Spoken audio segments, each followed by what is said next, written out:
My guest today is Congressman Kevin Hern, who represents Oklahoma's 1st Congressional District.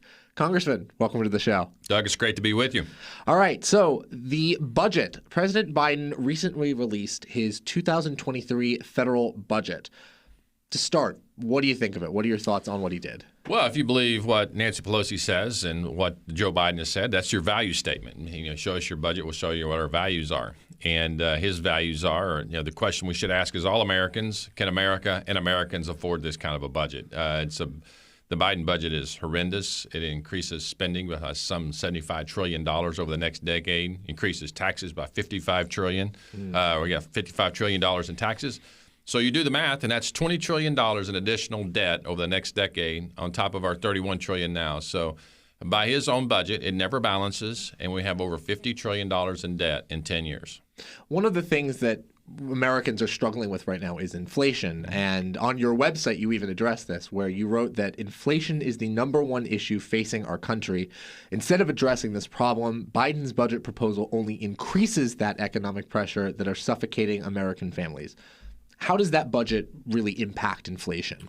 Well, what it does, it continues the problem we have that drove inflation, which is the spending that we don't need. We have literally 11, 12 million job openings and 5 million people looking for jobs. We need to quit paying people to stay home. We need to encourage people to get back to work. We saw this under President Trump. When you encourage people to get into jobs, there's a natural free market, this capitalist idea of wages growing. We saw this prior to COVID. And we need to return to that. Our economy could roar. Right now, it's artificially roaring because we've pumped so many trillions of dollars in there. Businesses are screaming. I spent 35 years in business prior to coming to Congress 3 years ago, and I hear from business people all over the country, not just Oklahoma. We need more people in these jobs. We want less government involved in our businesses. So they're saying that they need less regulation, they need less government involvement to get their engines roaring again. Less taxation. The Biden administration is talking about allowing the tax reductions to expire for small businesses and Americans at large, and that's going to be problematic in 3 years. He needs that spending to offset to get down to $20 trillion in debt, additional debt, and so some $2 trillion in deficits annually over the next decade. That's interesting. Are you saying that small business owners are thinking about the debt? This is something that's front of mind for them. Well, if you're in business, as I was, again, for 35 years before coming here, you understand the impact of debt and interest costs. You can't ignore it, even if you're in the federal government. The individual Americans out there, businesses, even all of our states for the most part, have to balance their budgets. The only place that we see crazy spending and total disregard for the American taxpayer dollars is in the United States government. And as one of the members told me today, if we were all boards of directors, we'd all be fired. It's incredible how disrespectful we are as Americans to our American taxpayer dollars. And we've got to do better. And I've been critical of Republicans and Democrats alike. That's why last year passed the only budget in Congress. We're going to do so again this year. When I say passed it, we pulled it out of the Republican Study Committee. And it balanced in a little over 5.5 years. We'll do so again at the end of April. We'll have our budget released. It will be the only budget done in Congress, all of Congress. And we're not even in charge. And so the Democrats need to be leaders.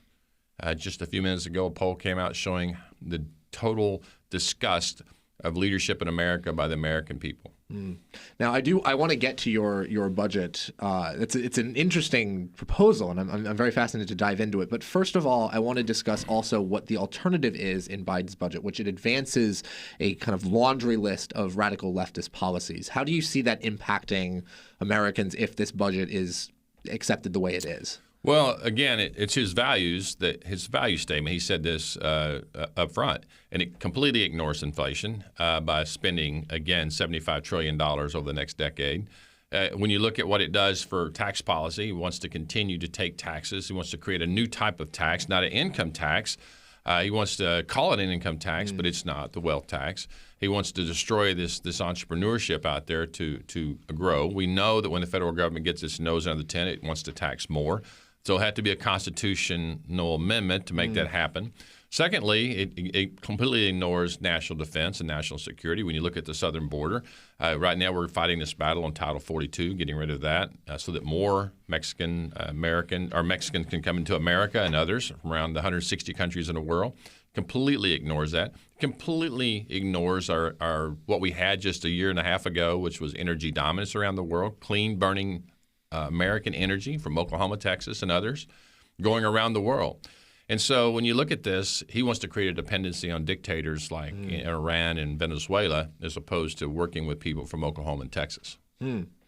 Now, you lead the Republican Study Committee's Budget and Spending Task Force. And as we talked a little bit about, you are planning on releasing a Republican budget as an alternative to the Biden budget.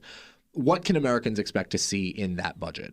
Well, first of all, the Republican Study Committee makes up about 75% of the Republican conference, so it's about 160 members of the Republican Party. It's the largest caucus in all of Congress on either end of the Capitol, obviously. And our goal is to remind Americans what the conservative values of the Republican Party are about being fiscally responsible, limited government, keeping more money in your pocket so that you can spend in your communities where we don't have to reallocate it from the federal government. We think that's the best place to do it.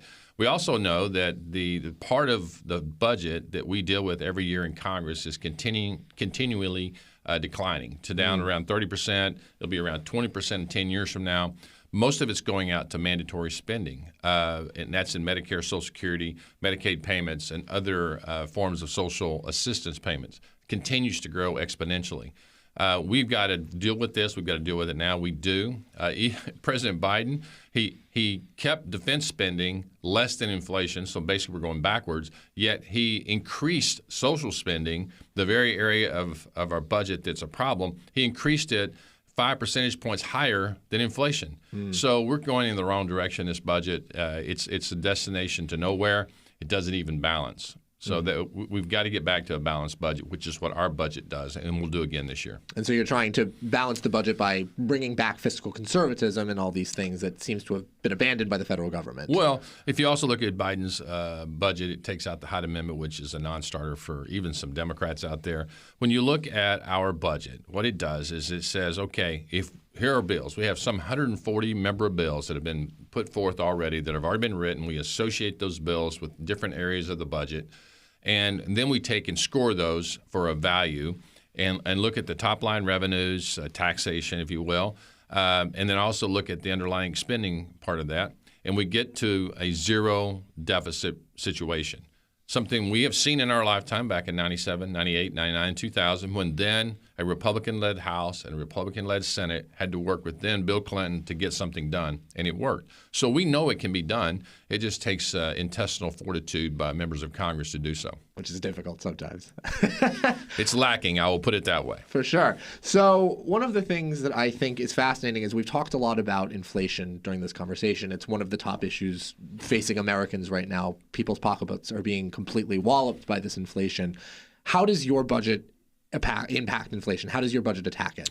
Well, it gets back to being responsible in spending. You know, here's what every American, they don't necessarily know what the definition of inflation is. You know, that's kind of aloof sometimes. But what they do know is that everything they're purchasing today costs more.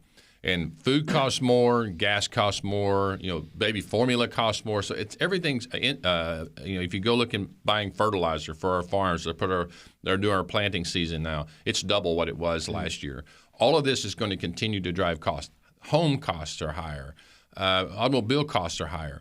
So we're talking about bringing back, securing our southern border, about bringing manufacturing, getting control of our imports so that we can do better with that. And all these things are in the budget, and they're actually tangible, something you can read. It's online. You can look at it. It's Reclaiming America's Future. It's something we believe you have to do now. Because here's the thing with inflation. Inflation is a taxation on everyone. It knows no party. It knows no economic income, you know, the economic status of a family. But what it does do, it hurts everybody more on the lower end of the income scale than it does some on the upper end. Mm-hmm. Does your budget talk about the deficit in any way, shape, or form? It does. And again, you can't we get to zero deficits, and that's balancing the budget. You can't pay down a debt. This is not complicated for anybody that's listening out there and everybody. It's no different than your own budget. You can't start paying off your debt until you stop spending more in a year than you take in. Mm-hmm. So we neutralize that deficit and then get it to a point where we've got to get there, flatten it out, and then allow the GDP, the income of America, to grow. And then we can start seeing the percentage of debt to GDP starting to decline. Right now, we're over 120% of debt to GDP. Oh, wow. And a lot of people want to talk about Ronald Reagan days, you know, when he was building the defense back up after the malaise days of Jimmy Carter. The debt to GDP under Ronald Reagan was 40%. Wow. We're 300% higher than that now. And so everybody since then, Democrats and Republicans, have been just as guilty. We've got to restore our fiscal responsibility and accountability to the American taxpayer. Does that involve lowering taxes for Americans? I know a lot of Americans are curious if they're going to still be paying very high taxes as a result of this deficit. What it does is it codifies the Tax Cut and Jobs Act from 2017, makes those permanent for small businesses and individuals across America, where before in 2017, 84% of Americans got some tax cut, anywhere from $1,100 to $4,000 per family across America. It took our small businesses and put them in parity with large corporations, kept our corporations in a competitive environment with 21% tax rates. Puts us kind of in the middle tier of around the world, which is important. It also looks at our international tax, an area I've been working in a lot to make sure that we're competitive with our multinational companies around the world, that we can compete on the global scale, because right now we're getting crushed by China, and we don't want to open up an environment where it's better to do business from China than it is from America, and we address all these issues in that budget. Excellent. I know we've been talking a lot about some of these things that we want to see: a lower deficit, lower taxes, more competitive industry for Americans. But what are some of the specific policy proposals that you're putting into this budget to make those things happen? Well, again, we take 140 different member bills that have been put forth, and last year we're adding about another 25 or 30 this year on top of that. But issues like addressing critical race theory in schools and putting parents back in control of their children's education. Our budget looks at where we're going to be at, not just tomorrow or this year, but 25 years from now. Are we going to restore America to a very competitive place in the world where we're not dependent upon energy for our survival? Because if you take what's happening today and you think about where the Biden administration and the Democrats want to take us to, where we're completely dependent upon China for our rare earth minerals to make batteries and make solar panels and to make windmill blades, and we think what China could do to us when they wake up one day and say, listen, we're not going to send you any more of those, then they control our destiny. And the Biden administration needs to quit living in the moment and start looking for the future of America. And that's what's really important for all of us to recognize. We want to be around another 247 years, 46 years, so that we're survival mode then. It never fails. Every great civilization usually collapses in about 250 years. And we're going to see that happen if we don't get control of our debt. So this budget is more focused towards the future as well. Well, it is. It restores, people, puts freedoms back into people, into their households, so that they're being able to educate their children without being declared terrorists, as we saw in Virginia, and we saw the outcome there. And I think Americans are waking up to what's going on with this administration. We address all of these things. We address not increasing the Department of Education, but looking at how we can put more money in schools at the state level. So that we make sure education is local, not out of Washington, D.C., where it's been a complete failure. We're falling behind. Some 30 years ago, we were a leader in education around the world. Now we're at best in the top 25. And we've got to do a lot of things. We've got to restore our military to where it was prior to President Trump coming in, and continue that path, because we see these threats around the world in places like we're seeing in Russia and Ukraine and Iran and North Korea, and also what we're going to see continue out throughout the Middle East. I'm glad you brought up Ukraine, because looking at last year's budget, you included several focuses, one of which was providing for the common defense. Given the events that we're seeing in Ukraine with the Russians right now, is that still a priority in this year's budget? Yeah, I think it's always interesting when we think that we're moving on to some futuristic war, cybersecurity war, those cyber wars we hear about a lot. We also talk a lot about, Star Wars, if you will, things coming out of outer space. We still have the traditional war where we're shooting missiles, whether it be at tanks or in helicopters. And what we know is that we depleted, pretty much all of our Stinger missiles that we had, like 9 years worth of production. We depleted in about 4 years because we never thought we would see this kind of a ground war happen. So we have to ramp those back up. So we still have to fight wars on three fronts: our great power competition with China and with Russia, and then some would argue even North Korea. But also we have our traditional terrorist type war we have out there. And then we have this new futuristic war we're having to deal with. What's going to go on with who's going to control outer space? And we saw this under President Trump with Space Force. That's going to require us to continue to spend money in that arena, and that's going to be the new frontier for warfare. And so all of these things we have to do to protect the homeland. We don't see a lot of people trying to steal their way into China or Iran or Russia. They're coming to America, and people want to harm us. It's their goal in life to destroy America, and we got to do everything we can to project power around the world to prevent that from happening. Does your budget include provisions for things like futuristic warfare, including AI, space warfare? It does. I mean, it looks, for instance, research and development. We want research and development to be done in America, not somewhere in Europe or, even in China or India. And we had under the Tax Cut and Jobs Act a immediate expensing for research and development. And that, as of January 1, has changed now, and it's now amortized over 5 years. Will definitely restrict the research and development that's done in the United States of America. So that intellectual property won't be here. It'll be somewhere else in the world, which is problematic for our tax base. So all of these things kind of fit together about how if you're a multinational company, you're paying, if you're in Europe and the international intellectual property is in the United States, you're paying your taxes back here. But if it's in Europe, we never see that tax base. So a lot of these things have a lot to do with the future of how we fund a lot of our initiatives. And there's a lot of comments about, do we do enough for our social safety networks? We have some 90 programs in America that spends almost $1 trillion a year to help those who need help with a hand up. There is a concern with the way that the president's budget is structured towards defense spending and non-defense spending. Do you see that as a large issue with that budget? It is. I mean, if you just go back to 2011, just to tell you how much, obviously long before I got here, but the indecisiveness of Congress and the administration, the Obama administration, to come together and work on figuring out how to balance the budget, and some immediate triggers went in place with sequestration that ended January of last year. And you look at the trajectory of where our defense spending would have been, we would have been at somewhere around $920 billion this year versus the $760 billion that we're at. And those programs are very expensive. It takes a long time to develop them. And what happens a lot of times when the spending remains flat or declining is you tend to patch up old technology, while the rest of the world, like China and Russia, are continuing to be on the cutting edge of new technologies like hypersonics that we're seeing that can have the potential of wiping out our aircraft carriers, where we're spending a ton of money on, $13, $14 billion a piece. We have 11, soon to be 13. So we have a lot. These things are all big spends, and it takes a lot of projection down the road, a decade from now, to see where we're going to be. And again, President Biden's budget is some $75 billion on the 2024 budget that we're currently working on.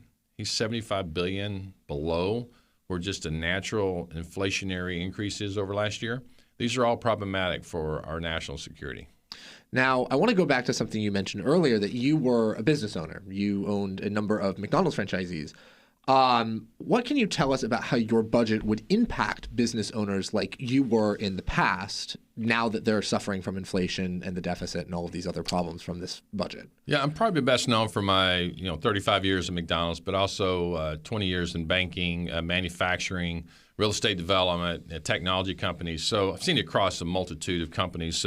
And the reason that's important is because you have a spread of risk, and you see some industries doing better certain years. So you look at all of this. One of the things that's important, and it's a commonality between all businesses, regardless of size, whether you're a one-person shop or 1,000 or 100,000, is you can't project on uncertainty. You like to see certainty. And one of the places it's the most uncertain in America is our tax code. And it's now changing every 2 to 3 years, and that makes it very difficult. When you're competing and have the opportunity to go abroad where tax codes have been in place for some 10, 15, 20 years, and you have certainty, why not go move your headquarters there and do business elsewhere in the world as opposed to staying here where you have an administration that says you're evil and you're causing all the inflation problems? It's not the decisions they're making, meaning the administration. It's businesses that are taking advantage of all Americans. And when you have a White House that says businesses that take the increased supply chain costs and pass those along in form of higher prices is both, quote, unfair and absurd, that tells you how little that this administration truly understands business. As we wrap here, Congressman, I'm curious, in your opinion, what does a good conservative budget look like? Well, first of all, I've sort of eschewed this whole idea of liberal and conservative when it comes to budgets. I think Americans get tired of seeing budgets being politicized. They just want to know that if they send their dollars to Washington, D.C. for them to be spent, that it's for a greater cause. It's for something that couldn't be done as an individual. As an example, In Oklahoma, I can't build aircraft carriers. That's what the federal government is for national strong national defense. But I can take care of people that need help. And so getting back to where the founders really wanted this country to be, and that takes separating the powers to the state and to the local communities and what the federal government should do which is a strong national defense and commerce for around the world. That's important. So I think when you look at that, every American wants to know their dollars are spent wisely and that we balance our budget and that we pay our debts, just like every single American has to do every single day. And I think we set a bad example in Washington, D.C. when we have rampant spending and when we have debt that's out of control. We send the message to all Americans that debt doesn't matter, your obligations don't matter, and that you don't have to be responsible or accountable to anyone. And I think we should be the beacon of accountability and responsibility, and that's what the budget I did last year does. That's what it will do this year as well. That was Congressman Kevin Hern, who represents Oklahoma's 1st Congressional District. Congressman, I very much appreciate your time. Thank you, Doug.